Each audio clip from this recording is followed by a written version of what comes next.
lemon tart. It's the Great Taylor C. Baker Show. Hello, my name is Taylor C. Baker, and I am baking my way through the Great British Bake Off technical challenges in hopes to live up to my namesake and become a better baker. Today, in our second episode of 2022, we are doing When Life Gives You Lemons, Make a Mary Berry Lemon Tart.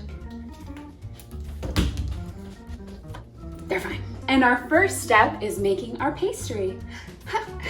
So let's learn how to make it. So here we have all of our beautiful ingredients for our pastry. 3/4 of a cup of flour, 6 teaspoons of powdered sugar, in champagne flutes of course, and 7 tablespoons of cubed cold butter. So the butter does need to be chilled. That's a big part of the fun thing with pastry. Mix this with our hands until it's like a crumbly texture. Sugar, butter, flour. 3 ingredients, 3 words, 3 amazing ways to start a musical. In addition to making my way through the Great British Bake Off, I'm also baking the pies from the musical Waitress. I have already done deep dish blueberry bacon pie. Click here to watch that episode. So I think I've got it in a nice, good, crumbly texture.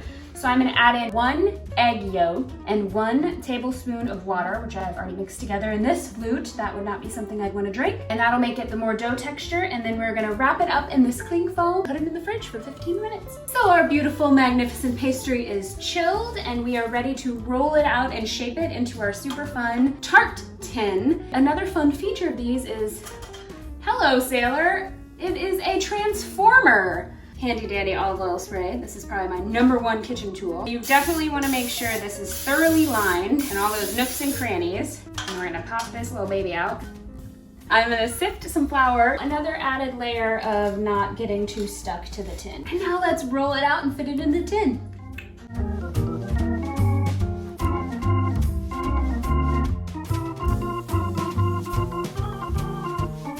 All right, now that we have our pastry all snug as a bug in a rug in its tin, we are going to chill it for 30 minutes before we bake it. All right, so our beautiful pastry is nice and chilled. You wanna poke a couple of holes in your pastry with a fork. Not all the way through, so you're not trying to like aggressively stab.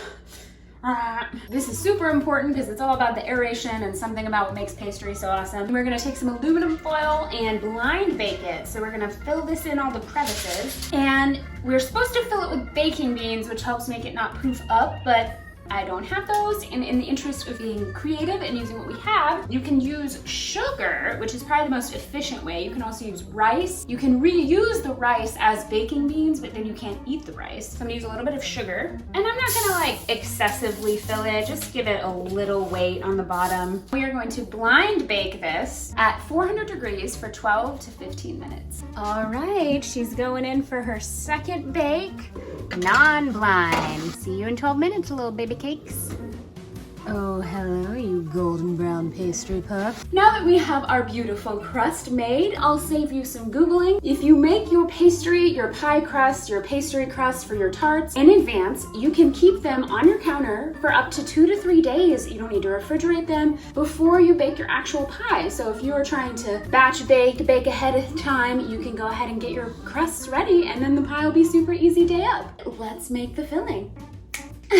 Now we have all our ingredients for the filling. This is actually a super simple recipe. All you need for the filling is 5 eggs, half a cup of heavy whipping cream, 1 cup of sugar, 4 lemons, the juice and the zest. So we are gonna put our 5 eggs into a large bowl and whisk. This is all hand. We don't need our machine for anything. Now we have our filling. It is very liquidy, but I suspect that it will get thicker as it bakes. One thing I almost forgot to do when I was mixing everything together, because I wanted to use fresh lemons instead of lemon juice, there were seeds when I squeezed it all out. So don't forget to strain the seeds out of your lemon juice if you are opting to use fresh lemon. And now we're gonna pour half of this into our tin and then fill the other half in the oven. But because mine's not super deep, I'm just gonna go ahead and skip ahead to filling it in the oven so we don't lose any of it in transference.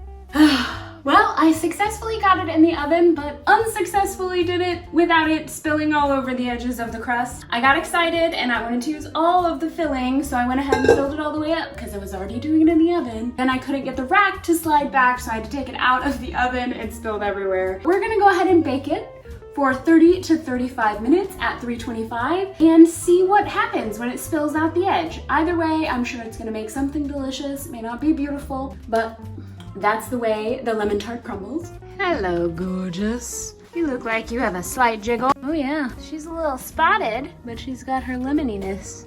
And now who I am dubbing Lady Lemon Tart is fresh out of the oven. I may have baked it a little too long because I don't think she's got a wobble. I did 35 minutes and there's no wobble, which we'll see. We are gonna now wait for this to cool completely and then we're gonna attempt to get this out of the tin. So that should be super fun.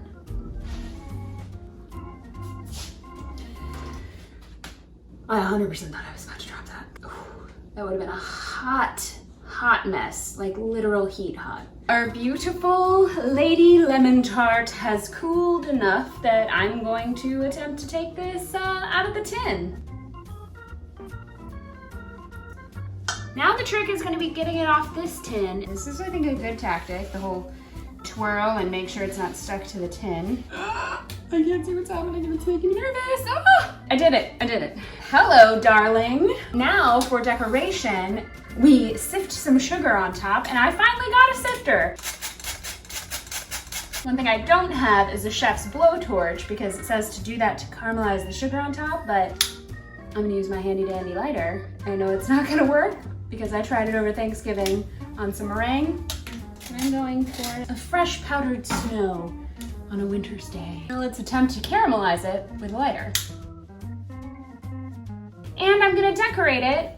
You're supposed to use dark chocolate. I usually have chocolate on hand, but shame on me, I don't have any, but I do happen to have some black decorating icing. So I am gonna go full French patisserie and type citron type. Decorate citron on, so let's decorate. She is decorated, she is chic. I liked her better without my horrible cursive handwriting. Let's give her a try, shall we? And true to form, I have my large Paul Hollywood knife. I would say that's pretty nice. I don't think that's a soggy bottom, y'all. I think I sufficiently just made a lemon tart because there's lemony, and tart. Maybe add some fresh fruit on top, fresh berries. That'll kind of, the sweetness of the berries will tango magnificently with the tartness of the lemon. Thank you guys so much for watching. My name is Taylor C. Baker. Hit subscribe and be sure to tune into all of my baking misadventures. I post new videos every Thursday. Cheers! Oh, my tart fell off. Oh well. It's the Great Taylor C. Baker Show.